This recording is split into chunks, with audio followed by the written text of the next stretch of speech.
Mwisho wa hedhi ipo hedhi mpaka ya siku 15.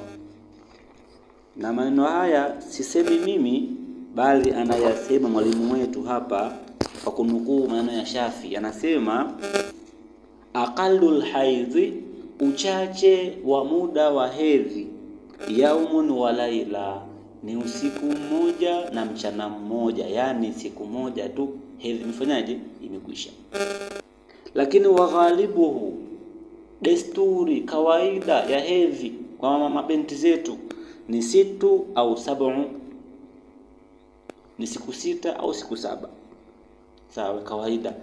Wa aktharuhu, na wingi wake 15 yauma, ni siku 15. Siku ngapi? 15.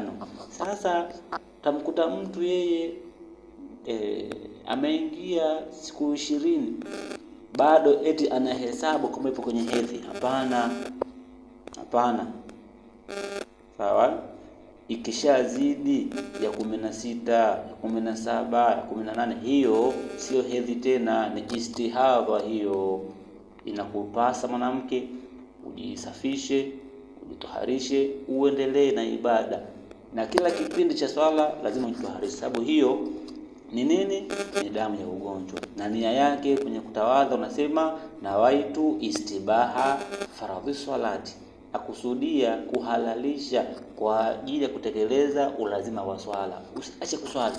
Kwa hiyo mwisho wa damu ya hedhi, mama yangu unanisikiliza, mwisho wako ni siku 15, haizidi hapo. Ikizidi hapo basi ujue ni nini, huo ni damu ya ugonjwa ambao ni istihadha. Pamoja. Akasema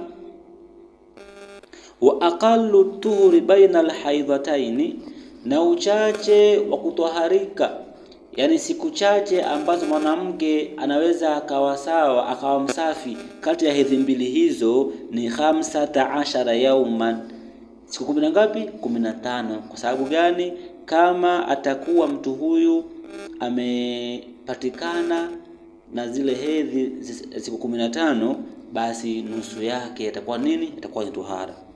Wa ghalibuhu, na desturi kawaida ya mwanamke awe tohara 24 yauman, siku 20 na ngapi? na 4. Maana yake huyo atakuwa hedhi ameingia siku 6, kwa hiyo siku 24 itakuwa nini? Tohara.